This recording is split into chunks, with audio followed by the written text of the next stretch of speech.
Pag-aari ng Bureau of Customs ang Glock firearm na isa sa ginamit na armas sa pamamaril ng isang estudyante sa loob ng eskwelahan sa Ateneo de Zamboanga University kahapon ng umaga. Ito ang kinumpirma ni BOC Deputy Commissioner for the Enforcement Group Nolasco Batan.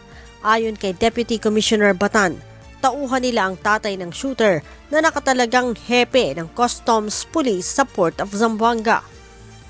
Yung baril na nagamit ay kino-confirm ko na BOC issued firearm yun. Yung Glock. Yung isa ay personal firearm niya pero license siya as per verification, certification from the Firearms and Explosives Office ng PNP. Sinabi pa ng opisyal, personal naman ari ang pag-aari ng kanilang tauhan ang isa pa sa baril na ginamit sa krimen. Kaugnay nito, inalis na rin sa pwesto ang tatay ng shooter habang sumasailalim sa administrative investigation. Nais matukoy ng BOC kung paano napunta sa kamay ng anak nito ang kanyang service firearms.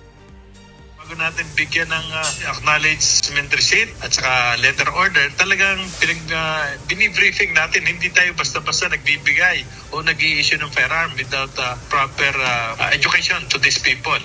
Saka considering na uniform service din sila dito sa Bureau of Customs, so may proper training naman ang mga ito.